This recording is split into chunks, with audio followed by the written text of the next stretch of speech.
छत्रपती श्री शिवाजी महाराज, संभाजी महाराज आणि तमाम दलितांचे उजागर डॉक्टर बाबासाहेब आंबेडकर यांना प्रथमतः त्रिवार वंदन।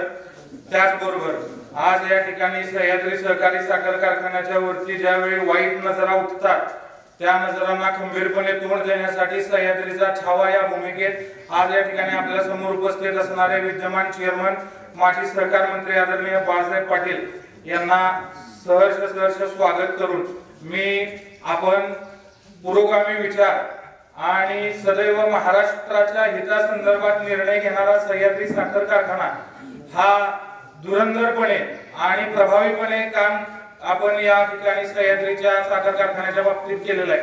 आदरणीय साहेबांचा आम्ही क्रीडा क्षेत्रात काम करत असताना साहेबांचा आम्हाला असला सुंदर अनुभव आहे की एखादी अडचण साहेबांच्या पर्यंत गेली तर साहेबांचं हे एवढं सुंदर असं कौशल्य आहे की जर ते आमदारकीच्या बाबतीत सोडवू शकत नव्हते तर त्याला पर्याय तिथं सह्याद्री सहकारी साखर कारखाना ठामपणे उभा होता। एखाद्या स्पर्धेला जर तुम्ही इतर गोष्टींना जर तिथं कायद्याच्या किंवा इतर गोष्टीच्या नैतिकतेच्या जर बंधने येत असतील तर तिथं सह्याद्री सहकारी साखर कारखाना खंबीरपणे उभा होता। हा प्रत्येक गोरगरीब आणि सर्वसामान्य सभासदांच्या पोरांच्यासाठी फक्त कारखाना उत्पादकांच्या पाठीमागे राहतो असं अजिबात नाही। सह्याद्री सहकारी साखर कारखाना कुठं आग लागेल तिथं सह्याद्रीचं अग्निशमन दल उभं असतं। सह्याद्रीच्या कारखान्याच्या माध्यमातून इतर अनेक कामं झालेले ही कामं साहेबांनी मोठेपणाने किंवा कुठलाही पब्लिसिटीचा स्टंटबाजी न करण्याचा स्वभाव असल्यामुळे साहेबांनी कधीही आता गाजावाजा केला नाही, पण साहेबांचं काम आज सर्वसामान्य सभासदापर्यंत पोहोचत आहे आणि साहेबांची दूरदृष्टी, साहेबांनी केलेलं काम आणि त्यांचा मोठेपणा हा गोवाळे गावाचा सन्मान करणारा आहे। आणि त्याचमुळे आज या ठिकाणी साहेबांनी कुठलाही किंतु परंतु न ठेवता गोवाळे गावाला उमेदवारी दिलेली आहे। ही फक्त दीपक वाजे यांच्या प्रति मर्यादित नाही तर गोवाळे गावाचा सन्मान म्हणूनच आम्ही या उमेदवारीकडे बघतो आणि गोवाळे गावातील तमाम बहुजन समाज हा या उमेदवारीचं सहर्ष स्वागत करतो। यासाठी एक नैतिकता म्हणण्यापेक्षा हा कुठेतरी सन्मान या सर्व सदस्यांकडून होणं गरजेचं आहे। यासाठी एक आमचं आद्य कर्तव्य म्हणून आदरणीय साहेब आम्ही नम्रपणे आपला सन्मान करू इच्छितो। या सन्मानाचा आपण पूर्णपणे म्हणून स्वीकार करावा अशी मी तुम्हाला विनंती करतो।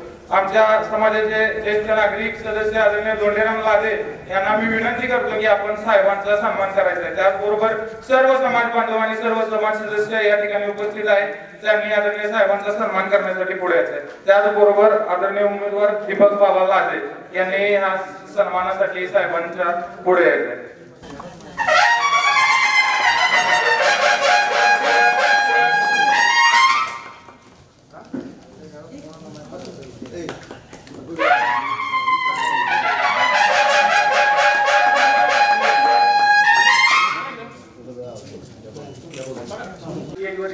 मंडळी आणि उपस्थित असलेले सभासद बंधू, आज या ठिकाणी आपण जे जमलो आहोत ते सह्याद्री सहकारी साखर कारखान्याची 5वी वार्षिक निवडणूक लागली नाही तर ती लादली गेली। तर आपण पीडी पाटील साहेब या नावाने पॅनल उभं केलेलं आहे। आपल्या पॅनलची खूण आहे कपबशी। आपण जर पाहिलं तर आजपर्यंत सह्याद्री कारखाना महाराष्ट्रात जर नवीन कारखाना जर करायचा झाला तर सह्याद्री पॅटर्न बघून या असं सांगितलं जातं। असा चांगलेल्या कारखान्यावर इलेक्शन लागलेलं आहे तर आपण सर्व सूक्ष्म मतदारांनी आपल्या कपशीच्या चित्रावर शिक्का मारून बहुमतानं पीडी पाटील यांना विजय करायचा आहे। आमच्या गावाच्यातून मी एवढं सांगतो की जास्तीत जास्त आम्ही 90% जे आहे आपल्या पॅनलला मतदान करू आणि माझ्या निवडणुकीसाठी त्याच्या प्रचारासाठी म्हणूया आपल्या कारखान्याचे चेअरमन व माजी सहकार मंत्री माननीय बाळासाहेब पाटील साहेब इथं उपस्थित करायला त्याबद्दल त्यांचं ग्रामस्थांच्या मी त्यांचं हार्दिक स्वागत करतो। त्याचबरोबर त्या प्रचारासाठी आलेल्या आपल्या या मंचावरती सर्व उमेदवार आणि आमचे अध्यक्ष भाऊ यांचंही स्वागत करतो। शिवाजी शिक्षण संस्थेचे सचिव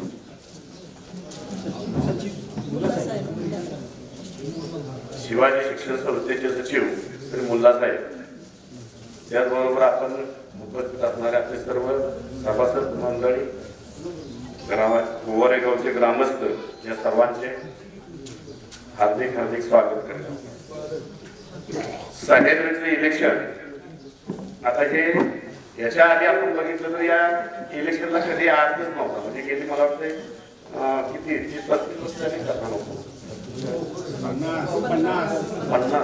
50 वर्ष एक हाती आपले साहेब पी.डी. पाटील साहेब यांच्या मार्गदर्शनाखाली हा सह्याद्री कारखाना अतिशय उत्कृष्ट पद्धतीने.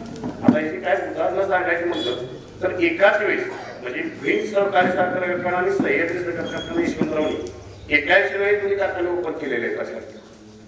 आणि सह्याद्री कारखान्यावर साहेबांची जी नियुक्ती साहेबांनी केली यशवंतराव चव्हाण साहेबांनी ती त्यांची विद्वत्ता किंवा कार्य करण्याची जी पद्धती बघूनच त्यांनी साहेबांची त्या काळामध्ये नियुक्ती केली.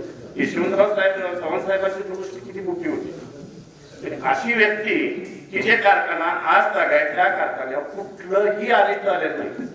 आला असलं कुणाला माहिती नसलं तर कोणी सांगत की या कारखान्याच्या आपण इतर कारखान्याची जरी तुलना केली आज महाराष्ट्रातले सगळे कारखाने जर आपण तुलना केली त्यांची तर जवळजवळ सह्याद्री मागं पुढं काय नाही सगळ्याच्या अग्रेसर भागावर आहे. लोकांचे अगदी कामगारांचे पैसे देण्यापासून सभासदांचे पैसे देण्यापर्यंत आपण आता बघतो अवस्था बऱ्याच कारखान्याची. आता विरोधक कारण उभं राहायचं काय कारण संमत काय काय तुमचं योगदान काय कारखान्याचं. तुम्ही आज कारण टाकलेल्या मंडळींचं योगदान काय याचा सभासदांनी विचार करायचा की ज्या माणसं पॅनल टाकतात त्या लोकांचं सह्याद्री कारखान्यासाठी काही योगदान आहे का. मग ज्या माणसानं सुरुवातीच्या कारखान्यापासून जो कारखाना व्यवस्थित सांभाळलाय की आज आपण कुठल्याही शेतकऱ्याला कुठलं पोहोचले किंवा कमी पडले किंवा त्याचे पैसे बुडले किंवा आता मला सांगा हे कारखाने आपण बघतो इतर कारखाने येत्या ऊस देतात महिना 2 महिने चांगली ऊस शेती ऊस न्यायची 4000 खराब असला एवढी पैसे द्या ऊस नाही माग. सह्याद्री कारखान्याला असं काय झालंय का तू ऊस शिल्लक राहिलाय सभासदाचा जाग्यातला जागा असला तर सह्याद्री कारखाना शेवटपर्यंत ऊस न्यायचं काम त्या आमदार साहेब असतील पी.डी. साहेब असतील यांच्या मार्गदर्शनाखाली शेवटपर्यंत सभासदांचं ते काम अगदी कार्य सहकार्य म्हणून किंवा कार्य म्हणून हे केलं त्यांनी कारखान्याच्या माध्यमातून लोकांची सेवा करण्याचं काम त्यांनी केलं. आजपर्यंत पूर्ण क्षमतेनं कारखाना चाललेला कधीही लोकांना कुठल्याही बाबतीत आता कुणी वेगवेगळ्या पद्धतीने आरोप करूयात. आरोप करणारे अनेक असतात पण ज्या लोकांनी आरोप करतात त्याबरोबर तुलना तर तुमची तुम्ही स्वतःची करायची. आमचं मत काय तुम्ही आपण कुणावर टीका टिप्पणी किंवा आरोप करतोय याचा भाग नाही. कुणावर राजकारण करून त्याच्याविषयी बोलतोय अशातला भाग नाही. वस्तुस्थिती काय आहे की सह्याद्रीच्या याच्यावर जर तुलना तुम्ही स्वतःची जर केली तर त्यामुळे तुम्ही कुठं बसत नाही ना. आणि मग अशा व्यक्तिमत्वाची अशा याच्या असणारी माणसं जर आपण निवडून देणार नसेल तर मग आपण किती आखले नाही याचा विचार आपण करायला पाहिजे. आणि आपलं हे जर आपल्याला कळत नसेल आज साखर कारखाना म्हणजे तुमच्या शेतकऱ्याच्या आर्थिक नाड्या आहेत आणि ह्या आर्थिक नाड्याचं जर आपला स्वार्थ आपल्याला साधायचं जर कळत नसेल तर याच्यापेक्षा तुमचं दुसरं काय किंवा हे सांगायची वेळ यावी ही सांगायची वेळ सभासदांना यावी की हे काम आपल्याकडे आपलं सुद्धा पाहिजे ना किंवा चांगलं काय वाईट जर आपल्याला कळत नसेल तर आपला मताचा हक्क सुद्धा व्यर्थ आहे. तुम्हाला चांगलं वाईट कळायलाच पाहिजे आणि आपलं हित आपल्याला जर कळत नसेल तर मग या सांगण्याला किंवा या प्रचार सभासदाला घ्यायची गरज नाही. आता तुम्हाला ज्या माणसाने आपल्याकडे कारखाना डोळं झाकून शिक्का मारला पाहिजे त्याच्यावर असं आमचं मत आहे. आणि मग अशा लोकांना आपण गोवाराच्या वतीनं जास्तीत जास्त मतदान करू असं मी आपल्या ग्रामस्थांच्या वतीनं 1-2 शब्द माझे ऐकून घेतलं त्याबद्दल सगळं सर्वांचं मी पहिल्यांदा आभार मानतो. आणि माझे 2 शब्द मी संबोधले जास्तीत जास्त पाठिंबा आपण गोवारीवर देऊ. एक शून्य विचारानं आपण लागतोय असं म्हणून नाही मी सांगतोय म्हणून नाही तुम्हाला योग्य वाटेल त्या विचारानं करा. पण माझ्या मते हाच योग्य पर्याय आपल्याला शेतकऱ्यांना की हे पॅनल आमदार पी.डी. पाटील साहेबांचं जे पॅनल आहे हेच कारखाने असणं उचित ठरेल.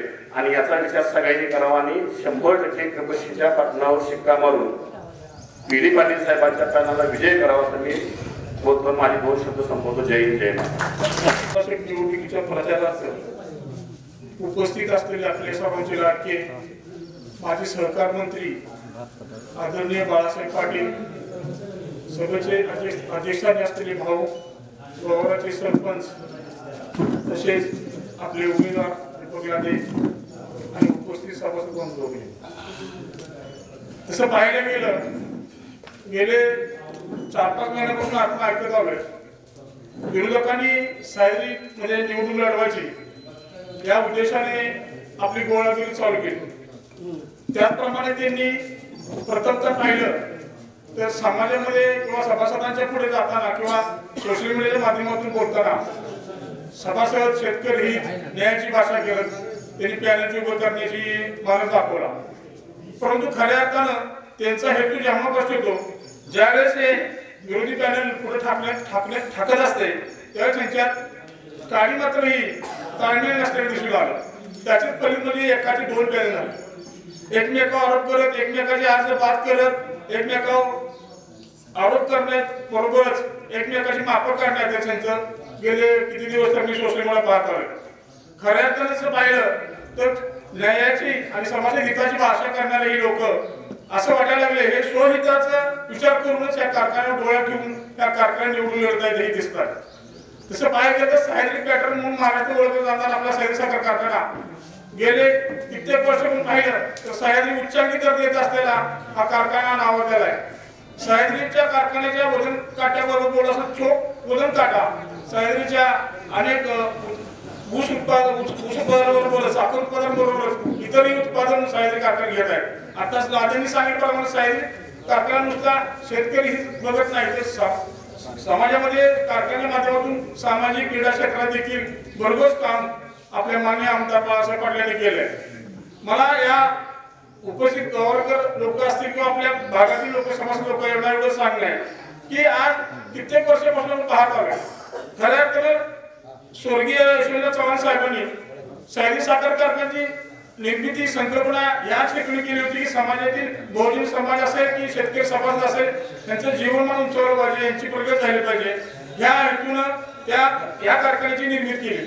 सुरुवातीला 1200 मेट्रिक टन क्षमता असलेला कारखाना 70 दशकामध्ये त्यांनी आदरणीय पिढी पाटील साहेब या 70 दशकातील उच्च उभूषित व सामाजिक कार्याची आवड असलेलं व्यक्तिमत्व तसं अभ्यासू व्यक्तिमत्व ह्या व्यक्तिमत्वाचा विचार करून त्यांनी या कारखान्याची सगळा डामडोल सगळ्या साहेबांच्या मोठ्या साहेबांच्या सोपवला।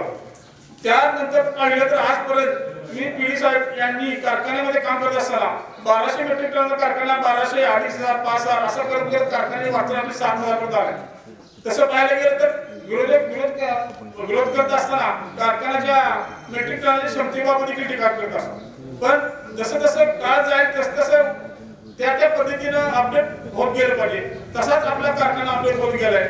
1200 मेट्रिक टन असेल, 2.5 5 असेल, 7 असेल तशा पद्धतीने आपला कारखाना ज्या पद्धतीने दूरदृष्टीचा विचार करून चव्हाण साहेबांनी आदरणीय पिढी साहेबांच्याकडे हा कारखाना सोपवला त्याची प्रचिती खऱ्या अर्थाने गेल्या कित्येक वर्षापासून आपले ज्येष्ठ सभासद घेत आले, आपण घेत आलोय आणि सह्याद्री हा वेगळाच पॅटर्न महाराष्ट्र राज्यामध्ये उभा राहिला। मला या निमित्ताने एवढं सांगायचं आहे की ज्या विस्तारीकरणाबाबत जे विरोधक लोकांच्या विरोधातून बोलत असतात सातत्याने तसं पाहिलं तर 14 ते 20 च्या काळामध्ये भाजपची सत्ता असताना आपल्याला आपल्या प्रस्तावित जे विस्तारीकरणाचा प्रस्ताव मंजूर झाला नाही, परंतु आपले आदरणीय बाळासाहेब पाटील जेव्हा सहकार मंत्रीपदी विराजमान झाले त्यांनी त्या प्रस्तावाला स्वतःहून त्या सहकार मंत्री असताना मंजुरी दिली। परंतु कालांतराने निसर्गाच्या पुढे कुणाची ही चालत नसते। नैसर्गिक चक्रीवादळाची आपत्ती असेल, कोरोनाचे संकट असेल अशा अनेक अडचणीत मात करत साहेबांनी हा विस्ताराचा प्रकल्प पूर्णत्वाकडे नेत आलाय। परंतु विनाकारण विरोधक नाही ते बहुकाली बडबडल्यावर टीका करण्याचा प्रयत्न करत आहेत। माणसाला कोणती व्यक्तीवर टीका करत असताना एखाद्या संशयावर टीका करत असताना अभ्यास पूर्ण करण्याचा प्रयत्न करावा। विनाकारण सभासदांनी दिशाभूल करू नये आणि माझं एवढंच सांगणं आहे की सभासदांनी देखील आजपर्यंतचा सह्याद्रीचा इतिहास पाहता सह्याद्रीच्या कारखान्यामध्ये उच्चांकी चोख काटा वजन काटा असेल, सह्याद्री इतर उत्पादन असतील, सह्याद्रीच्या माध्यमातून विविध क्षेत्रामध्ये पांढर स्कीम आपल्या असतील तसं पाहायला गेलं सह्याद्रीच्या पांढर स्कीमचं ही यात सहकार्य आहे की ज्यामुळे सह्याद्रीच्या परिसरातील ऊस उत्पादन क्षमता वाढली। अलीकडच्या काळात मेट्रिक टनाची क्षमता जर वाढली असेल त्याला खऱ्या अर्थानं पिढी साहेबांनी दूरदृष्टी यातून दिसून येते की त्यांनी ठिकठिकाणी विभागामध्ये पाणी पुरवठा योजना कारखान्याच्या माध्यमातून उभा केल्या। त्याची प्रचिती आज सैदापूर परिसरात भागातील शेतकऱ्यांचे जीवन उंचावले। साहेबांनी जो विचार आचार चव्हाण साहेबांच्या पाठीमागे राबवला, त्याच विचाराच्या वर्षामध्ये वाढलेले हे नेतृत्व तुमच्या आमच्या हवस असलेलं आदरणीय बाळासाहेब पाटील यांनी देखील तितक्याच ताकदीने तितक्याच जोमाने हा कारखाना गेले कित्येक वर्षापासून चालवलाय. क्षमता असणारं नेतृत्व म्हणजे काय असतं, एकवटून काम करणे, कार्यामध्ये सक्षमता असणे, याची प्रचिती पाहायला गेले. पण आता म्हणलं की विरोधकांमध्ये ताळमेळ नाही, काय ताळमेळाचा प्रश्न असून कार्यक्षमता काय असते. उदाहरण द्यायचं झालं तर नुसत्याच आता उमेदवार दाखल करत असताना सह्याद्रीच्या कारखान्या पॅनलमध्ये पीडीपी पॅनलकडे साधारणपणे 100-160च्या दरम्यान अर्ज आले होते, परंतु 21 सभासद संचालकची बॉडी निवडताना साहेबांनी ज्या लोकांना उमेदवार दिली त्या लोकांनी ती स्वीकारली, पण जे उर्वरित लोक होती साहेबांच्या शब्दाला मान ठेवला, साहेबांचे सक्षम नेतृत्व आणि साहेबांचे असलेले प्लेट आणि साहेबांचं काम पाहून त्या सर्व लोकांनी आपले अर्ज पाठिंबा भेटले. त्याच्या उलट विरोधी पक्षात पाहिला तर त्याच्या दुफळी माजली आणि सत्तेच्या हव्यास त्यांच्या कार्यातून दिसून येतोय. त्यामुळे आपण या सक्षम अशा व्यक्तिमत्वाच्या पाठीशी राहावं एवढी मी विनंती करतो. आणि येणाऱ्या निवडणुकीमध्ये 21च्या 21 चिन्हाच्या समोरील चिन्ह आपल्या कबशी आहे, 21च्या 21 खुल्या कबशी समोर मारून पीडी पाटील पॅनल भरघोस मध्ये विजय करा एवढी मी विनंती करतो. जय हिंद, जय महाराष्ट्र. देशमुख, जगन्नाथ देशमुख, तानाजीराव पाटील, भारत पाटील, बाळासाहेब वाणी, पतन पाटील, प्रास्ताविक केडी देशमुख, उत्तमराव कदम, प्रकाश देशमुख, मोहनराव पाटील, महादेव पाटील, दत्तात्रय पाटील, अजित देसाई, SR पाटील, जोनराव लादे, तेजस लादे, भीमराव कनसे, संदीप पाटील, त्याचप्रमाणे संस्थेचे चेअरमन आपल्या सचिन पाटील, शिवाजीराव देशमुख, मानसिंग सावंत, भीमराव पाटील, अशोकराव पाटील, जयवंत सावंत, रंगराव पवार, धनाजी पाटील, अशोक विक्राम पाटील, तात्यासाहेब महाडिक, DV मुलानी, भीमराव सत्रे, दीपक लादे आपले उमेदवार, सौज्योती गुरु माजी सरपंच, सौ गुजरती मॅडम, उपस्थित सर्व गावातली ज्येष्ठ मंडळी, सर्व तरुण सहकारी, उपस्थित सर्व बंधू आणि भगिनींनो, आज या ठिकाणी सह्याद्री कारखान्याच्या निवडणुकीच्या निमित्तानं इथं आपणाला भेट देण्याचा योग आला. बऱ्याच वर्षानंतर आपणा समोर बोलण्याची संधी त्या निमित्तानं आहे. कारण मतदारसंघामधून गाव गेलं, गावाची त्या ठिकाणी मतदारसंघाची पुनर्रचना झाली, त्यामुळं थोडंसं जाणेलं कमी झालं. पण जो मुख्य आपला बाबर मस्जिद नेणारा जो रस्ता आपला मुख्य आहे, मला आठवतंय की मला माहित होतं की मतदारसंघ बदलतोय, तरी सुद्धा त्यावेळी मी 25 लाख रुपयाची तरतूद केली होती आणि त्यामुळे त्याचा बेस चांगला झाला. आता तर अलीकडे अतिशय चांगला रस्ता त्या ठिकाणी झालेला आहे. कारण मूळचं आपलं दळणवड हे गावचं एक कॅनलच्या रस्त्याने होतं आणि दुसरं एक रस्ता मधला एक रस्ता होता, म्हणजे आपल्या कृष्णा पूल क्रॉस केल्यानंतर उजव्या हाताला मंडळी सर्व त्या ठिकाणी यायची. पण दळणवळ झालं, वाहनं वाढली आणि अशा परिस्थितीमध्ये गावामध्ये सुद्धा कृष्णा नदी काठा असलेले गाव, पाण्याची मुबलकता आणि टेम्पोरिजममुळे विशेषतः आता आपल्याला विशेष अडचण येत नाही. ज्यांच्या नदीला मोटर आहे त्यांना कुठली अडचण येत नाही. आणि असं एक वैचारिक दृष्ट्या जागरूक असलेलं सदन असलेलं हे गाव, या गावामध्ये सह्याद्रीचे सभासद ज्यांची संख्या सुद्धा मोठ्या प्रमाणात 309 सभासद आहेत आणि नेहमी सातत्यानं आदरणीय यशवंतरावजी चव्हाण साहेबांच्या पाठीशी राहिलेलं हे गाव, आदरणीय PD पाटील साहेबांच्या पाठीशी राहिलेले गाव म्हणून या गावाची ओळख आहे. आपल्या कारखान्याची स्थापना आदरणीय यशवंतराव चव्हाण साहेबांच्या विचारातून झाली आणि ती स्थापना होत असताना, कारण त्यावेळी काय झालं होतं की कराड दक्षिण मध्ये कारखाना झाला होता, कृष्णा सहकारी साखर कारखाना. इथेही कारखाना असा अशी अनेकांची मागणी होती, परंतु त्याला वेळ होत गेला आणि शेवटी सर्वानुमते सह्याद्री कारखान्याची स्थापना ही झाली. आदरणीय PD पाटील साहेबांच्यावर याची सर्व जबाबदारी आहे. यशवंतराव चव्हाण साहेबांसारखं नेतृत्व असं होतं की ज्यांना दूरदृष्टी होती. त्याने काय केलं की त्याने सांगितलं निवड तुम्ही कराड तालुक्यामध्ये कारखाना चालवू शकाल, पण जर इतर तालुक्याचा समावेश त्यामध्ये केला तर निश्चितच त्या लोकांना सुद्धा दिलासा मिळू शकेल. त्यावेळी परिस्थिती अशी होती की आपण जर बघितलं तर त्या काळामध्ये कारखाना असल्याशिवाय लोक ऊस लावत नव्हते. जरी नदीला पाणी असलं, विहिरीला पाणी असलं, बोरचा प्रकार तर त्यावेळी नव्हताच. लोक धाडच करत होते ऊस लावायचा, कारण ऊस जायचा कुठं हा मोठा प्रश्न होता. आणि मग जुना खानापूर तालुका, खटाव तालुका, कोरेगाव तालुका, सातारा तालुका, कराड दक्षिणचा, एशियापासून तांबे, आरेवाडी, गंभीरवाडी या परिसरातला भाग, या सर्व गावांचा समावेश आपल्या कारखान्याच्या कार्यक्षेत्रामध्ये करण्यात आला. आणि हा समावेश करत असताना कारखान्याच्या माध्यमातून ज्यावेळेस क्रशिंग सुरू झालं आपलं 74-75 साली, मी मुद्दामून सर्व माहिती घेऊन येतो, कारण 50 वर्ष आपल्या कारखान्याला झाल्यानंतर काय वस्तुस्थिती होती, या परिसरामध्ये काय प्रगती झाली, काही प्रश्न आले, काही प्रश्न सोडवले, आपण हे या निमित्तानं पुढे सांगण्याचा प्रयत्न करतो. आणि 74-75 साली आपली ऊसाची नोंद होती 3395 हेक्टर होती. आणि त्या वर्षी आपण गृहीत केलं 1,57,560 टन एवढं गृहीत केलं. सरासरी उत्पन्न आपल्याला 74.180 टन हे आपल्याला मिळालं. पुढच्या दुसऱ्या वर्षी 3,875 हेक्टर नोंद झाली, 500 हेक्टर नोंद वाढले, कारण लोकांना विश्वास निर्माण झाला. आणि ते होत असताना त्या वर्षी गणित आपण केलं 75-76ला 2,234 टन एवढं गणित केलं. हेक्टरी उत्पन्न 75 टन येतात. आणि काय होतं की साधारणपणे नवीन कारखाना भूमिपूजन आदरणीय चव्हाण साहेबांचे असलेल्या मोडी पहिली त्याने टाकली. आणि त्या काळामध्ये 2 लाख टन गळीत होणं म्हणजे फार मोठं घोषणावं काम होतं. आणि आदरणीय चव्हाण साहेब कारखान्यावर आले होते, त्यांनी तिथे भेट दिली. आणि ती सांगतात त्या ठिकाणी झाल्यानंतर चव्हाण साहेबांनी व्हिजिट बुकला लिहिलं, कारखान्याच्या व्हिजिट बुकला. मी का सांगतोय तुम्हाला हे की चव्हाण साहेबांची दूरदृष्टी किती मोठी होती. त्या काळामध्ये त्यांना काय दिसतं, त्यांनी लिहिलं की 2 लाख टन ऊसाचे गळीत पूर्ण ज्या दिवशी झाले त्या या कारखान्याच्या इतिहासातील महत्वाच्या क्षणी कारखान्यास योगाकडे भेट देऊ शकलो याचा आनंद आहे.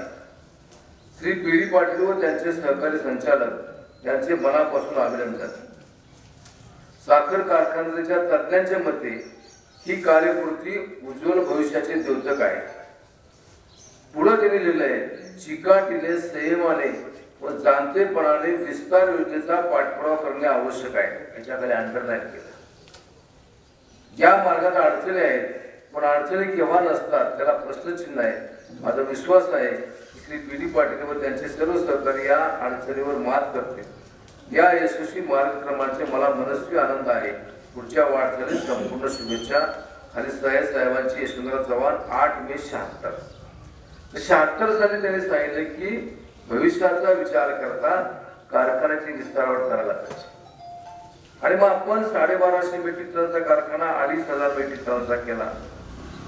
ऊस वाढत गेला, त्याची नोंद होत असताना पुन्हा 4,000 हेक्टर झाली, पुन्हा 5,000 हेक्टर झाली, पुन्हा 7,000 हेक्टर झाली, पुन्हा 9,000 हेक्टर झाले. मी प्रत्येक साल वाचून आपला वेळ घेऊ इच्छित नाही. आणि मग 86-87 ला आपण पुन्हा वाढ त्यामध्ये केली. नंतर पुन्हा 93-94 दरम्यान 5,000 टनाची वाढ केली आपण. आणि 95-96 जे वर्ष आहे जुन्या शेतकऱ्यांना आठवत असेल, 95-96 साली आपल्याकडे नोंद होती 18,513 हेक्टर. आणि 18,513 हेक्टर आपली नोंद असताना आपण गरीब केलं 12,50,748 टन एवढं गरीब केलं. आणि वर्षाचे दिवस 365. आपल्याला शाळेत शिकवतात की 365 दिवसाचं एक वर्ष. आणि त्या वर्षी आपला कारखाना 251 दिवस चालला, 8 जुलै पर्यंत आला. हे का शक्य झालं तर सहकारी कारखानदारी असल्यामुळे शक्य झालं. आज आपण बघतोय खाजगी कारखानदारी मोठ्या प्रमाणामध्ये निघालेले आहे. आणि खाजगी कारखानदारी निघत असताना त्या ठिकाणी ऊस आता जातो लोकांची गडबड त्या ठिकाणी राहते. पण तो काळ असा होता की ऊस त्याचं गळीत करत आहे हे फार मोठं आव्हान सर्वांच्या पुढे. फक्त 7,500 कारखाना याचं काम त्या ठिकाणी सुरू झालं. पुढं पुढं ऊस वाढत गेला. 15,000 17,000 हेक्टर झाला, 16,000 झाला. पुन्हा दुष्काळी परिस्थिती 4, 5, 8,000 वर आला. पण एक वर्ष असं की त्याच्याकडे मी तुमचं लक्ष येऊ इच्छितो की 13-14 साली 22,000 हेक्टर नोंद आपल्याकडे झाली आणि 13-14 साली आपलं हेक्टर उत्पन्न हे 130 टन झालं, जे त्याच्या आदल्या वर्षापर्यंत 100 टनाच्या आत होतं. ते 100 हेक्टरी 100 टनाच्या वर गेलं आणि तेव्हापासून 109 tonne, 108 tonne, 114 tonne, 100 tonne, 101 tonne, 117 tonne, 119 tonne, गेल्या वर्षी 112 टन अशा प्रकारचं आवरेज झालं. हे कशामुळे शक्य झालं? तर सर्वसामान्य शेतकऱ्यांनी आपल्या ऊसाच्या पीक पद्धतीमध्ये बदल केला. मग पट्टा पद्धत आली, ड्रीपचा अवलंब आला, त्याचप्रमाणे नवीन टेक्नॉलॉजी. आता तर परवा आपण पहिला असेल AI नावाची टेक्नॉलॉजी द्या आणि त्याच्या माध्यमातून असं टार्गेट आहे की हेक्टरी 125 टनाच्या पुढे गेला पाहिजे. जमीन क्षेत्र तेच पण उत्पन्न जास्त आणि त्याचं गैर करण्याचं मोठं आव्हान हे आपल्या सर्वांच्या पुढे आहे. आपण जी कारखान्याची शक्ती आपल्याला मिळाली त्याच्या माध्यमातून आपण काही लिफ्ट इरिगेशन उभ्या केल्या. त्यामध्ये आपण जर बघितलं तर कृष्णा आणि कोयना नदीच्या दोन्ही तीरावर लिफ्ट इरिगेशन आपण उभ्या केल्या की ज्याच्या माध्यमातून हजारो एकर क्षेत्र हे बागायत झालं. त्याचप्रमाणे आपल्या भागामध्ये येणारा जो आरपजा कॅनल आहे, जो कॅनल त्या ठिकाणी वाटणाच्या ठिकाणी थांबलेला होता, तो कॅनल सुद्धा आपण सुरू करण्यासाठी प्रयत्न केला. विशेषतः मला 99 साली विधानसभेमध्ये संधी दिल्यानंतर 12 डिसेंबर 99ला अजितदादा पवार साहेब मंत्री होते कृष्णा कोरे महामंडळाचे, त्यांच्या शुभास्ते आपण पाणी सोडण्याचा कार्य केला आणि मग ते पाणी असं मसूर भागातून राजमाचीतून पुन्हा जुन्या खानापूर तालुक्यामध्ये कडेगाव तालुका शिवणीपर्यंत खाली गेलं आणि त्या कॅनलवर सुद्धा मोठ्या प्रमाणामध्ये ऊसाची लागणी झाली. त्या कॅनलच्या विरुद्ध बाजूला आपण मागणी केली की आम्हाला पाणी उचलून द्यावं आणि त्यासाठी धनगरवाडी आणि हंबरवाडी अशा 2 योजना याची मागणी करण्यात आली. सातत्यानं आपण आदरणीय पी.डी. पाटील साहेबांनी मी स्वतः सातत्यानं पाठपुरावा केला आणि तो पाठपुरावा केल्यानंतर मग त्यामध्ये हंबरवाडी योजना ही गेल्या वर्षी त्याची ट्रायल घेण्यात आली. ती ट्रायल घेतल्यानंतर मग त्याचं पाणी काही शिवाराला तरलं, ओढ्याला पाणी गेलं, तलावामध्ये लहान सहान पाणी गेलं, त्याचा फायदा झाला. दुसरी जी योजना होती धनगरवाडी, ते काम थोडं मागं राहिलं होतं आणि मग त्याही योजनेची परवा ट्रायल झाली. तुला काय घडलं की नोव्हेंबरमध्ये जी विधानसभेची निवडणूक झाली त्या विधानसभेच्या निवडणुकीमध्ये माझा पराभव झाला. राजकारणामध्ये जय पराजय हा राहतो आणि मतमोजणी सुरू असताना लक्षामध्ये आलं की आपण विजयापर्यंत जाऊ शकत नाही. मी मनाची तयारी केली की आपण आता विजयापर्यंत जाऊ शकत नाही. टीव्हीवर बघितलं महाराष्ट्रामध्ये सर्व चित्र त्या ठिकाणी आणि मग पुन्हा आम्ही जोमाना त्या दिवशीपासून लागलो. दुसऱ्या दिवशी पुन्हा बाहेर पडलो आणि मग लोकांच्या संपर्कामध्ये गेलो. शेवटी राजकारणामध्ये जय पराजय हा राहतो आणि नंतर मी तुम्हाला काय सांगतोय की जी धनगरवाडी योजना ज्याचा आपण पाठपुरावा केला त्याला परवा पाण्याची ट्रायल घेण्यात आली एक 15 दिवसापूर्वी. ठीक आहे, पाणी आलं. पाणी आल्यानंतर तिथं मग सभा झाली. सभेचा काय असतं की एखाद्या ठिकाणी पाणी आलं तर आनंद व्यक्त करायचा असतो की बाबा पाणी आलं, शिवारात तुम्ही शेती करा, असं करा. मूळ तर त्या योजनेला 24 तास लाईट पाहिजे हे या लोकांना माहीतच नाही. MSCBने 8 तास लाईट, 8 तास महावितरण, 8 तास लाईट दिली, त्याचे 6 तास चालला. पाणी आलं, बाहेर फोटो काढले आणि मग तिथं टीका करण्यात आली आणि व्यक्ती समाजावर टीका केली, राजकीय टीका केली आणि मग आम्ही पाणी आणलं. मला एक सांगा तुम्ही की एक समजा 200-250 एकराची स्कीम करायची झाली तर आज कुदळ मारलं 3ऱ्या महिन्यात पाणी विकावं. इतर जवळजवळ 2,500 हेक्टरची योजना आणि जणू काय विधानसभेची निवडणूक झालं तर आम्ही कुदळ मारली त्याचं पाणी काढलं असता गोवा करण्यात आला. ठीक आहे, राजकारण करण्याचा प्रत्येकाला अधिकार आहे पण कोणत्या पातळीवर करावं हा सुद्धा विचार हा त्या ठिकाणी करायचा. आपली वाढीव गाळी क्षमता जी आहे त्याचा सचिन पाटील यांनी उल्लेख केला. अडचणी आल्या 14 ते 19च्या काळामध्ये मी त्यावेळेचे सहकार मंत्री सुभाषराव देशमुख साहेबांना भेटलो आणि त्यांना भेटून मागणी केली की बाबा अशा प्रकारचं माझ्या कार्यक्षेत्रात एवढा ऊस आहे. त्याच्या अगोदर काय घडलं होतं, 97 घटना दुरुस्ती सुरू असताना शासनाने एक निर्णय घेतला की तुम्हाला निवडणुकीला आम्ही मुदतवाढ देतोय, परंतु धोरणात्मक निर्णय कुठला घेता येणार नाही. आणि त्यामुळे आपल्याला वेळ हा झाला. आणि या भाजप सेनेच्या काळामध्ये मग तिथं मी सुभाषराव देशमुख साहेबांना भेटलो, त्यांना सगळे आकडे दिले की एवढा एवढा ऊस माझ्याकडे येतो, ते ऊसाचं गरीब होऊ शकत नाही. पण ते म्हणले साहेबांना बोलावं लागेल, म्हणजे देवेंद्र फडणवीस साहेबांना जे आताही मुख्यमंत्री आहेत त्यांनाही मी भेटलो. शेवटी आमदार म्हणून मला भेटायला कोणाची अडचण नव्हती. त्याने रिमार्क व्यवस्थित मारला, परंतु ते काय झालं नाही. पण योगायोग असेल, काय नशीब असेल, मला 19च्या निवडणुकीमध्ये निवडून आदरणीय पवार साहेबांनी माझ्यावर या राज्याचं सहकार व वन विभागाची आणि जिल्ह्याचे पालकमंत्री म्हणून जबाबदारी दिली. आणि त्या काळामध्ये मग आपल्या कारखान्याच्या विस्तारावर मी स्वतःच की तेवढा थांबलो नाही. ज्या ज्या सहकारी कारखान्याचे प्रकल्प होते त्या अगदी अजिंक्यताराला सुद्धा मी परमिशन दिली. हा सहकार वाढला पाहिजे. हा सहकार हे शेवटी सर्वसामान्यांसाठी शेतकऱ्यांसाठी काम करत असतं. खाजगी उद्योग हे स्वतःच्या 7 किंवा 9 लोकांची मालकी असते, तिथं त्या ठिकाणी हे अशा प्रकारचं काम होत नाही. आणि मग आपण त्याचा डीपीआर केला. डीपीआर केल्यानंतर पुन्हा काय झालं की रशियाने युक्रेन स्टील झालं आणि व्यापाऱ्याने स्टीलचे दर वाढवले. मी बराच वेळा म्हणलं की रशियाचा आणि युक्रेनचा काय संबंध स्टीलचे दर वाढण्यामध्ये, त्याच्याकडे काय रॉ मटेरियल येत नाही. पण शेवटी त्यांनी दर वाढवले, पण पुन्हा डीपीआर करावा लागला. डीपीआर म्हणजे प्लॅन एस्टिमेट. त्यामध्ये काही काळ गेला, पुन्हा काम चालू केलं आणि 23 मे 23 रोजी एक मोठं वादळ आलं आणि त्या वादळामध्ये त्या ठिकाणी मग ते शेड आपलं कोसळलं आणि त्याचा परिणाम म्हणून उशीर झाला. आता शेवटी मशिनरी उभी करत असताना त्रास हा होतो आणि तो त्रास झाला. मग परवा आपण बॉयलरचं फायरिंग केलं. आपला बॉयलर जो आहे तो 150 टनाचा बॉयलर आहे आणि 150 टनाचा बॉयलर आहे आणि 18 मेगावॅटचं टर्बाइन आहे. तर त्याची ट्रायल सुरू झाली. त्याची पद्धत अशी आहे की बॉयलर मध्ये फ्युअल म्हणजे बगॅस, त्यामध्ये बगॅसच्या माध्यमातून तो बॉयलर पेटवायचा आणि त्यातून जी स्टीम तयार होईल ती पहिले स्टीम तयार झाली दिवसामधून की सकाळ वेळात ती स्टीम बाहेर सोडायची. मोठ्या ताकदीनं ते स्टीम बाहेर पडायचे. जवळजवळ आसपासच्या 4-5 गावाला आवाज जायचा. तर ती 25 वेळा साधारणपणे बाहेर सोडायची होती आणि 25 वेळा बाहेर सोडत असताना त्यामध्ये 16 वेळा ती सोडली. आणि एक दिवस काय घडलं की बॉयलर मधून जो त्या ठिकाणी बॉयलर जाळल्यानंतर जो धूर तयार होतो, धूर असता तो असा पूर्वेकडं त्याची जाण्याची सोय आपल्यात केलेली आहे. तिथे EPS नावाची सिस्टीम बसवलेली आहे की ज्याच्यामध्ये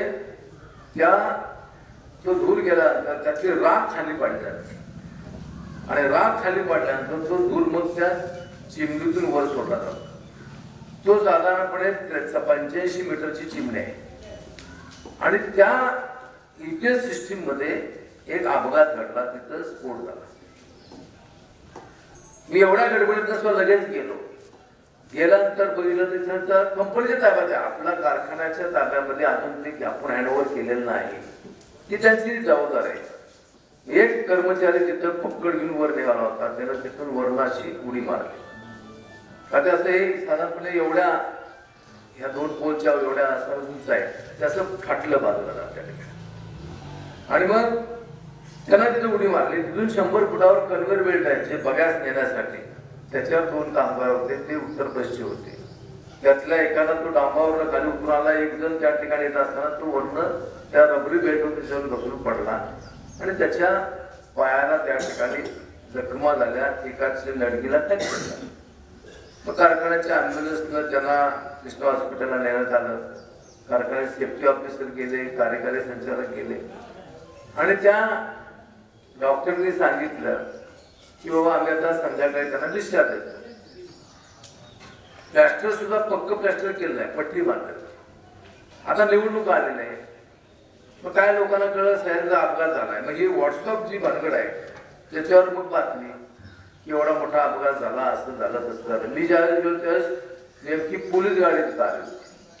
ते आल्यानंतर ते त्यांना म्हणल्या होती अशी बातमी आली.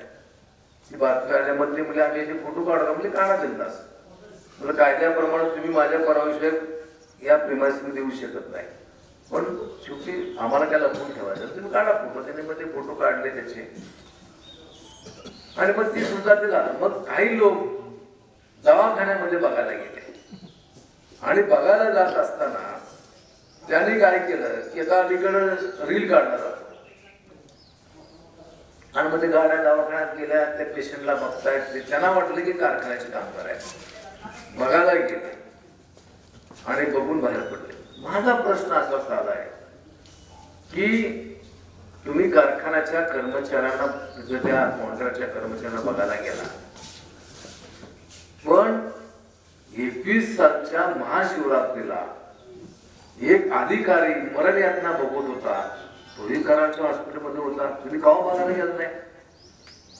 का तुम्ही बघायला गेला नाही? जायला बाजूला शेवटी तुमची नैतिक जबाबदारी होती ना, तुम्ही बरोबर काम केलं तर तुमच्यावर विश्वासाने त्यांनी काम केलं होतं. प्रश्न काय होता की सगळे त्या ठिकाणी त्या जे मालक आहेत ते साखरेमध्ये काही उद्योग करत होते आणि मग त्या तिघांमध्ये थोडस काहीतरी झालं की असं करते. मग त्यांना दाखवण्यासाठी दुसऱ्याला की माझा ह्यात काय संबंध आहे, मग हाकलाच बळी त्या ठिकाणी झाला. पण मला काय झालं की मी मुंबईवर यायला निघालो होतो. 4:30 वाजता मला अजित पाटलांचा आपल्या फोनाला की असं असं घडलेलं आहे. सकाळपासून चालू आणि पुन्हा आरोप काय की आम्हाला पालकमंत्र्यांना अडकवलं. अहो तुमची पार्श्वभूमी काय, पूर्वी स्वातंत्र्य तशा प्रकारचे गुन्हे त्या ठिकाणी आणि ती मंडळी आज राजकारणामध्ये जाईल याला हरकत नाही, लोकशाहीचा भाग त्या ठिकाणी. मी असंच करत असताना जयपूरला गेलो होतो, म्हणजे नावी बुद्रुकला. तिथं गेल्यानंतर एका शेतकऱ्याने मला त्या ठिकाणी बोलता होता एक प्रश्न विचारला की साहेब आमच्या कारखान्याची टोळी या भागात का आली नाही? म्हणलं मला काय माहित बाबा. मला त्यांचा अर्थ असा आहे की त्यांना निवडणूक कारखान्याची लढायची आहे, त्यांचा दर 28 रुपये, आपला दर 3204 रुपये, अजून तुम्ही 50 रुपये देणार आहे, तर ती तुलना होऊ नये म्हणून तरी टोळ्या घातल्या नाहीत. दुसरं तो बोलता होता काय म्हणला की मी तुमच्या कारखान्याच्या वजन काट्यावर गेलो. मी त्याला म्हणलं तुम्ही सवाच द्यायला, तर म्हणजे हो. आपल्या मनाला तर त्याने सांगितलं मी वजन काट्यावर 10-15 मिनिटं फिरवतो, तुम्हाला कोणी आढळलं नाही. बऱ्याच कारखान्याच्या वजन काट्यावर जायला परवानगी मिळत नाही. तिथं सोडलं. एक कारखाना तर असा आहे की ट्रॅक्टरच्या ड्रायव्हरनं ट्रॅक्टर ताब्यात द्यायचा त्या कारखान्याच्या ड्रायव्हरांच्या आणि त्याला काय सांगायचं की तू आंघोळ करून जेवून ये आणि आंघोळीला ते ड्रायव्हर खूप खुश गरम पाणी मिळते. कारखान्यात गरम पाणी एवढं असलं की ते सोडायचं कुठं प्रश्न असतो. पण कसं दाखवायचं एक आणि करायचं एक, अशा प्रकारची प्रवृत्ती या इंडस्ट्रीमध्ये वाढलेली आहे आणि ही सहकाराला मारक आहे. दुर्दैवानं जर सहकारी कारखानदारी भविष्यामध्ये म्हणतो मी आज नाही, जर कमी झाली तर एक खाजगी कारखानदार येतील, ते सांगतील की आमचा एवढा जर तुम्ही इकडे जावा तोच जर तिकडे जावा तोच जर. किमान सहकारी कारखाने असल्यामुळं आज चांगल्या प्रकारचा दर हा आपल्याला त्या ठिकाणी मिळतोय आणि ती परंपरा सुद्धा आपण दराची सातत्याने ठेवलेली आहे. आपण आपल्या कारखान्याला 50 वर्ष पूर्ण झाली म्हणून आम्ही एक निर्णय घेतला संचालक मंडळानं की येत्या आर्थिक वर्षामध्ये गावामध्ये पोच साखर द्यायची, ती मोफत द्यायची. कारण काय झालं की सभासद आता बराचसा विरोध झालेला आहे आणि मग ते पोत न्यायचं, ती साखर न्यायची, मग लोकांची थोडीशी कंप्लीट येते. मी परवा सोडले होते तोच प्रश्न होता आणि त्यासाठी मग थोडं व्यापाचं काम आहे तर ते करावं लागेल. शेवटी पूर्वी अनेक वेळा मागणी व्हायची जनरल मिटिंगला की गटावर साखर जास्त गट ऑफिसवर राजाने पिढी पाटील म्हणायचे की त्याने तुम्ही कारखाना तर या कारखाना बघाल. आणि ती भावना रास्त आहे की शेवटी आपली जी कारखाना आपला तो आपण बघितला पाहिजे. पण आता आपण तोही निर्णय हा त्या ठिकाणी घेतलेला आहे. आपण या नवीन प्लॅन्ट मध्ये काय काय केलेलं आहे तर मूळ आपलं जे गोडाऊन आहे कारखान्याचं, ते गोडाऊन मूळचे आपलं 11 लाख क्विंटलचे आपले गोडाऊन 1 वर्ष साखरेचं उत्पन्न जास्त झालं आणि ते जास्त झाल्यानंतर मग साखर कुठे ठेवायची हा प्रश्न आला आणि मग ती साखर आपण कारखान्याच्या समोर कारखान्याच्या मागं झाकून ठेवली. समोर जी साखर आपण ठेवली साखर होती ती साखर रस्त्यानं जात असताना साखरेच्या त्या ढिगामुळे कारखाना दिसायचा नाही. क्वचित दिसायचं, काय वेळा दिसायचं, पुढे गेला की दिसायचं. मग माझ्यावर टीका, पण टीका करावं असं काय हरकत नाही, टीका केली पाहिजे. पण मी चेअरमन आहे, त्यावेळेला आमदार होतो. मग एकेरी बोलायचं, याला काय कळत नाही, कारखानदाराकडे साखर ठेवली एवढी, इमारत दिसत नाही, व्यवहाराची गाठकडी पडत नाही, असं काय टीका झाली. मग मी त्याला तर उत्तर तर दिलं पाहिजे. मग एका सभेत सांगितलं की साखर ठेवल्या गोष्ट खरे,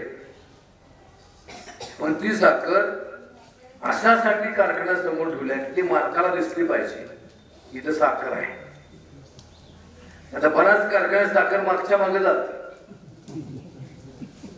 फायदा काय झाला आपल्याला की आपण ती साखर पुन्हा मार्केटला विकली, दर वाढले. त्या वर्षी महाराष्ट्रामध्ये 1829 दरम्यान दर होते, पण आपण त्या वर्षी सभासदांना 3260 एवढा दर दिला. हे का शक्य झालं तर आम्ही निर्णय घेतला. त्याच्या आदल्या वर्षी सुद्धा 2700 दर दिला. एक नियोजन जर चांगल्या प्रकारचं केलं आणि संस्थेबद्दल प्रामाणिकपणा असेल तर अशा प्रकारच्या गोष्टी या होऊ शकतात. आता कोरोनाच्या काळामध्ये काय घडलं की मला संधी मिळाली मंत्री म्हणून, पण मला बरीचशी कामं करता आली नाही, कारण निर्बंध होते सर्वांच्यावर. आपण जो गावात बघितलं असेल की दिवस लोकांना आठवणं म्हणजे वाईट वाटतं. आपण चांगल्या प्रकारचं सॅनिटायझर तयार केलं. एक बाटली आपण 1 लिटरची 100 रुपये, बाहेर 250-300 रुपये चालले. मला फोन, पैसे कमवाय दिवस तर काय चाललं. मी त्यांना सांगितलं की 52 रुपये लिटरनं RSI इलेक्ट्रिक बाईक 2 लिटर म्हणजे 104 रुपये मध्ये त्या ठिकाणी 3 लिटरचं सॅनिटायझर तयार होतं. मग बाटलीचा खर्च, त्याचा कलरचा खर्च याचा विचार करा, आम्हाला 100 रुपये परवडते. मग ते सॅनिटायझर त्यात 72% त्यामध्ये आपल्याला RS त्यामध्ये होतं. जे त्यांचं 70-72 जे नियम आहे त्या निकषामध्ये मिक्सिंग केलं नव्हतं. एक शिरवळचा ऑक्सिजनचा प्लॅन्ट बंद होता, म्हणजे स्टीलचा प्लॅन्ट, तिथले कॉम्प्रेसर सुरू करण्यामध्ये अडचण होती. मी त्या प्लॅन्टमध्ये गेलो होतो आणि माझ्या लक्षात आलं की कारखान्याचे अधिकारी कर्मचारी ते करू शकतील. मग आपण तशा प्रकारचं काम केलं, तो प्लॅन्ट चालू केला. त्यामुळे काही अंशी आपली ऑक्सिजनची गरज सुद्धा पूर्ण होऊ शकली. त्याच पद्धतीने इतर काही निर्णय आपण त्या काळामध्ये घेतले. मी पालकमंत्री असताना मार्केट चालू राहायची भूमिका घेतली. आंब्याचा असल्यानंतर आंबा डायरेक्ट कसा कॉलनीमध्ये जाईल किंवा सोसायटीत जाईल ही गोष्ट त्या ठिकाणी घेतली. अशा अनेक प्रकारची कामं ही प्रामुख्याने त्या ठिकाणी केली. आता आपण या नवीन विस्तारवाडीमध्ये काय केलंय की 3.5 लाखाचं एक गोडाऊन आणि 1.5 लाखाचं एक गोडाऊन, अशी 2 गोडाऊन म्हणजे 5 लाख क्विंटलची, 11 + 5 16 लाख क्विंटल साखर आपली राहू शकेल एवढी क्षमता आपली आहे. दुसरं असं की मोलासेसचे टँक आपले जवळ 18,000 टनांचे त्या ठिकाणी असे प्लॅन्ट आपण उभे केले, स्टोरेज मोठं उभं केलंय. उद्देश काय की स्टोरेज मोठं पाहिजे. कारण जसं आपण म्हणतो की शेतकऱ्याला अडचण येते पावसाळ्यात, कारण पीक हातात आलं नसतं, पीक बाजारात गेलं नसतं आणि त्या काळामध्ये अडचण असते. आणि त्या परिस्थितीमध्ये आपण स्टोरेज चांगलं केल्यामुळं आपण RS असेल, इथेनॉल असेल, मोलॅसिस असेल, हे सगळ्या अवस्था, त्यामुळे आपल्याला दर सुद्धा बऱ्या प्रकारचा त्या ठिकाणी मिळतो. अशा प्रकारचे काही निर्णय आपण हे प्रामुख्याने घेतले. आता आपण मध्यंतरी केंद्र सरकारने घोषणा केली की जे कारखाने मोलॅसिस पासून इथेनॉल तयार करतील त्यांनी जर कर्ज उभं केलं तर त्यांना कर्जामध्ये निम्मी सवलती केंद्र सरकारने, आणि त्या अंतर्गत आपण एक 100 KLP म्हणजे 1 लाख लिटर इथेनॉल तयार होईल एवढा प्लॅन्ट उभा केला. त्याचा DPR म्हणजे प्लॅन आपण तयार केलं. 132 कोटी 22 लाखाचं ते एस्टिमेट झालं. सातारा जिल्हा बँकेनं आपल्याला कर्ज मंजूर केलं 118 कोटी. प्रत्यक्ष आपण त्यातलं उचललं 113 कोटी 91 लाख. कारखान्यानं स्वनिधी त्यामध्ये घातला 10 कोटी 13 लाख आपण घातला. आणि टोटल हा प्रकल्प आपण 124 कोटी 4 लाखामध्ये आपण हा प्रकल्प उभा केला. एस्टिमेट करतो 132 कोटीचा. तर त्यात सुद्धा बचत आपण केली. त्या वर्षी ट्रायल घेतली. गेल्या वर्षी तो प्रकल्प आपण चालू केला. प्रकल्प चालू केल्यानंतर त्यातून चांगल्या प्रकारचं इथेनॉल आपण केलं. पण केंद्र सरकारच्या लक्षात आलं की जास्त इथेनॉल जर झालं तर साखर कमी होईल. साखर कमी झालं तर साखरेचे दर वाढतील आणि पुन्हा ग्राहकाची तक्रार होईल. मग त्याने सांगितलं की तुम्ही आता सगळ्याच कारखान्यांनी खाजगी सहकारी इथेनॉल बंद करा.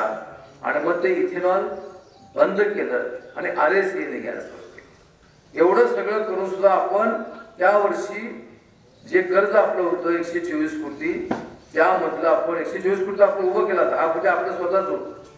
तर 35 कोटी आणि 40 लाख रुपयाची कर्जाची परतफेड गेल्या वर्षी केली. या वर्षी सुद्धा तो प्रकल्प आपण पूर्ण क्षमतेने चालू केला. 1 लाख लिटरच्या एवढं पुढे प्रोडक्शन आहे.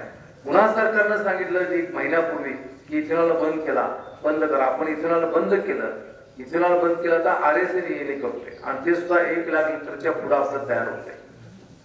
आणि ते तयार होत असताना आता या वर्षी BHEVचं मोलासेस शिल्लक आहे, बगॅस शिल्लक आहे.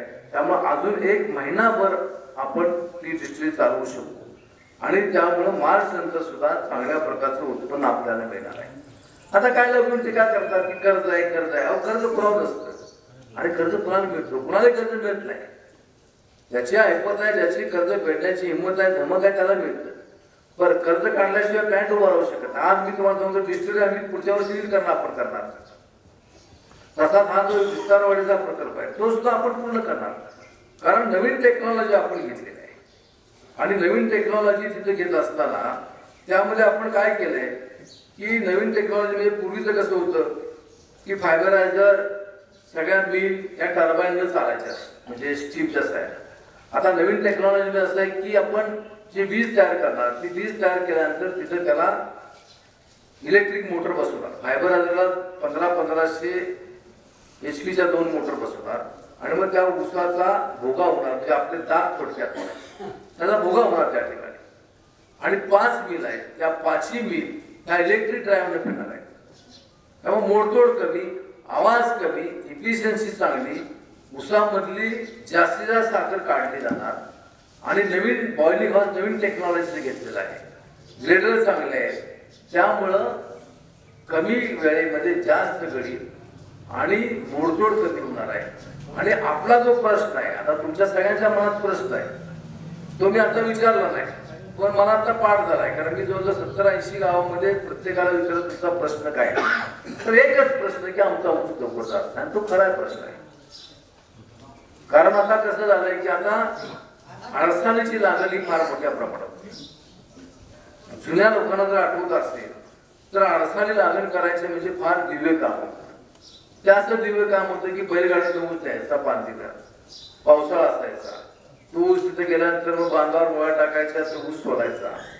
ऊस सोडल्यानंतर पुन्हा त्या मुळ्या बांधायच्या, कट मारल्या असल्या तर कटावरून टाकायच्या. 3 डोळ्याच्या त्या ठिकाणी कांड्या मारल्या जायच्या आणि लागण करायची.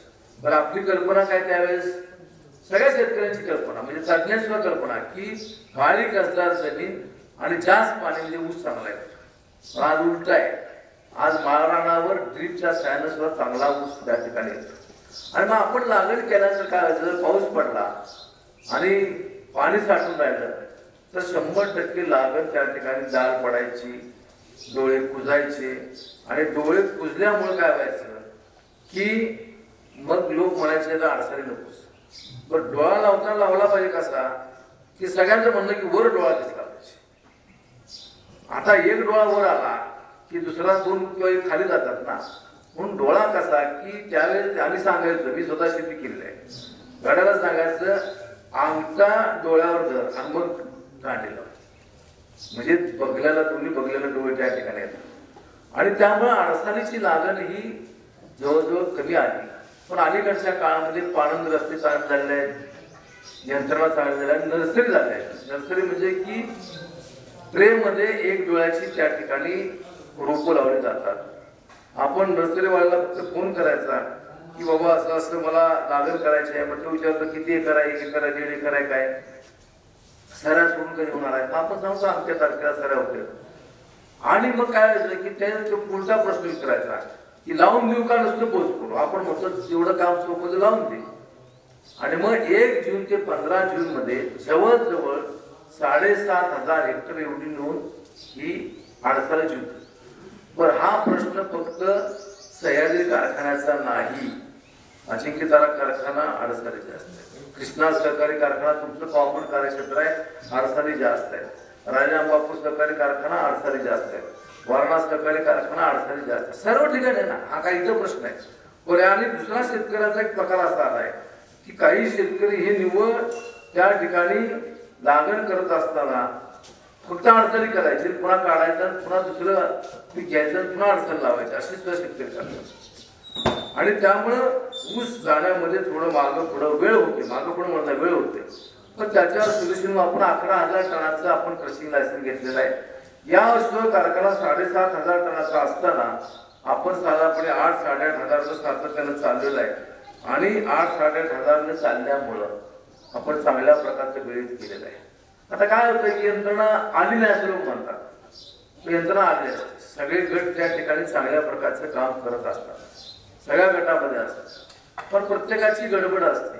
पण आपल्या इथं कसं आहे की आम्ही चेअरमन असेल, संचालक असेल, आम्ही तुम्हाला भेटतो, त्यामुळे तुम्ही व्यक्त होऊ शकता, बोलू शकता.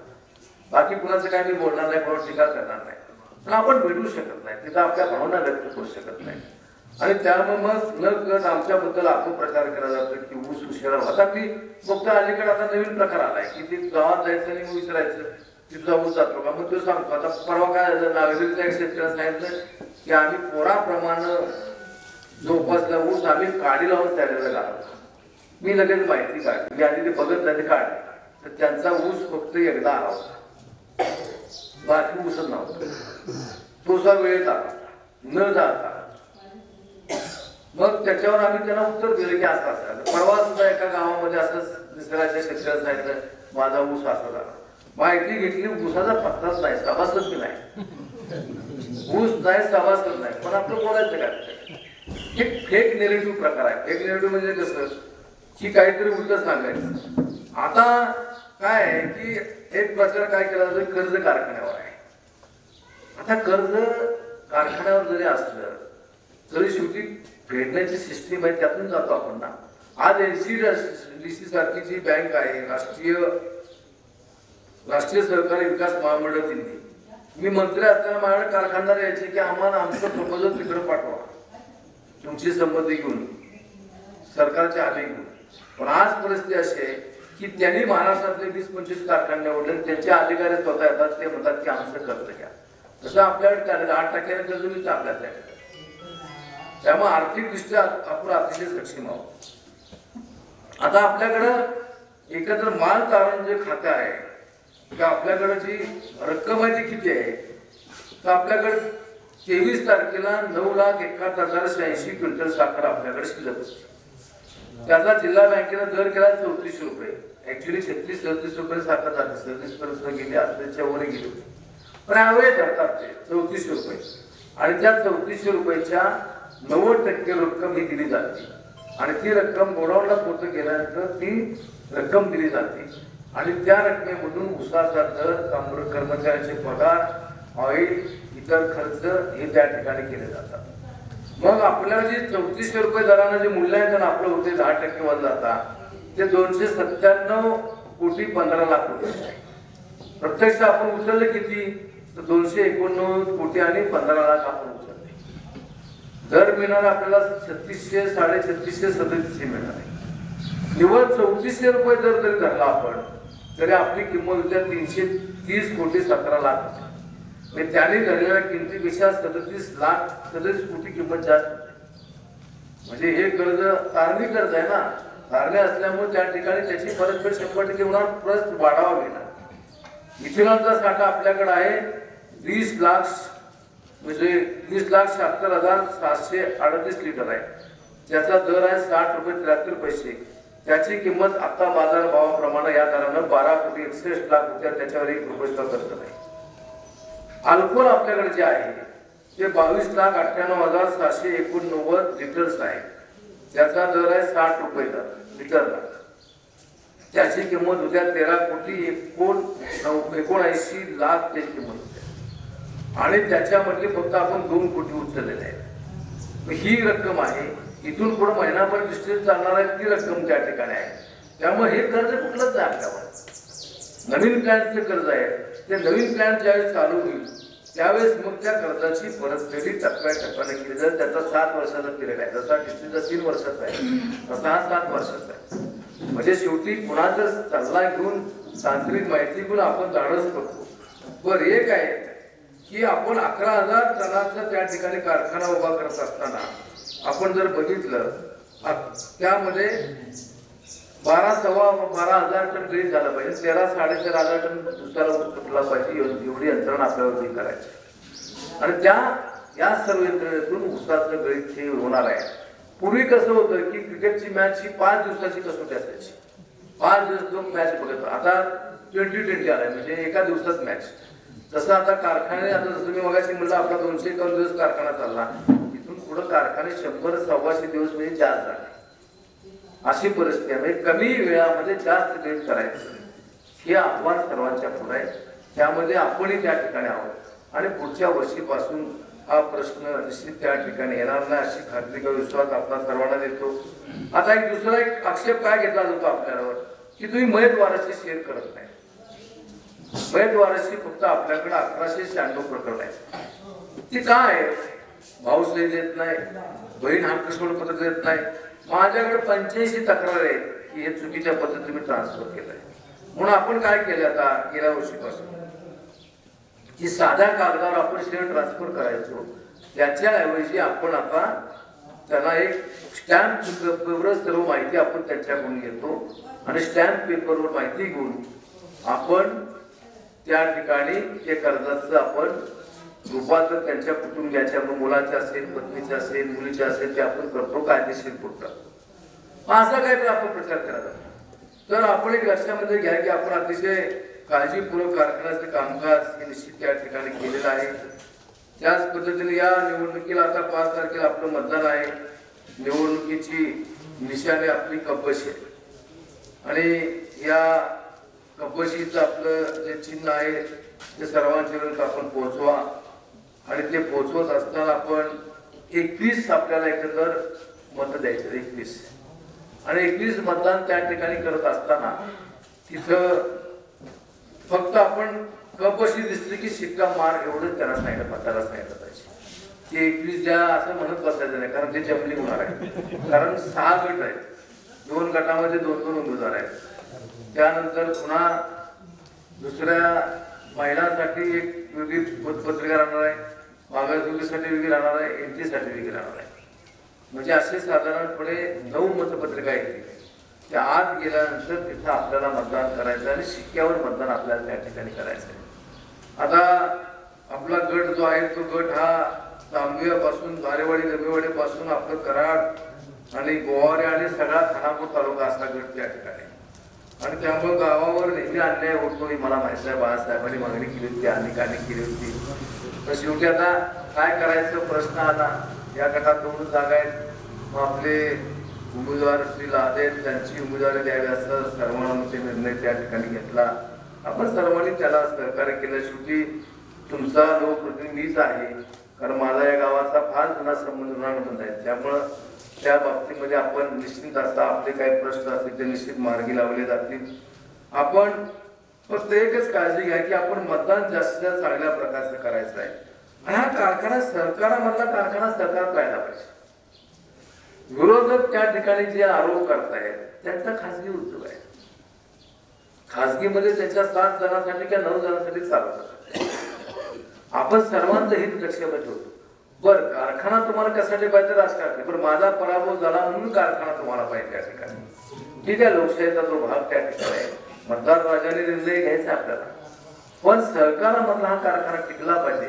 यासाठी आपण सर्वांनी आतापर्यंत साथ आणि सहकार्य केलं. असं सहकार्य आपण इथून पुढच्या काळामध्ये सुद्धा द्यावं अशा प्रकारची विनंती या निमित्ताने या ठिकाणी आपण सर्वांना करतो. येत्या 5 एप्रिल रोजी सकाळी 8 ते संध्याकाळी 5 वाजेपर्यंत मतदान होणार आहे. त्यासाठी आपण सर्वांनी हे मतदान करावं. गोवाऱ्यामध्ये या वर्षीचं बघितलं तर 109 हेक्टर नोंद होती. आपल्याकडे 59.43 हेक्टर ऊस आला, अन्यत्र 50 हेक्टर झाला. त्यांनी 5,491 दिसले, पण थोडं जास्त असलं पाहिजे. त्याच पद्धतीनं पुढच्या वर्षीसाठी सुद्धा नोंद एकूण आतापर्यंत 93 हेक्टर झाले. अजून काही खोडवे आहेत किंवा काही लागणी सुरू होते त्याची नोंद आहे. पुढच्या वर्षी हे चित्र उलट दिसेल की आपण ऊस आपला जास्तीत गैरतयारी करेल असा विश्वास सुद्धा आपला सर्वांना या ठिकाणी देतो. आणि माझा आमच्या सर्व सहकाऱ्यांचा सत्कार केला, सन्मान केला, याबद्दल सर्वांच्या अतिशय मनापासून या निमित्तानं आभार मानतो आणि माझे 2 शब्द संपवतो. जय हिंद, जय महाराष्ट्र.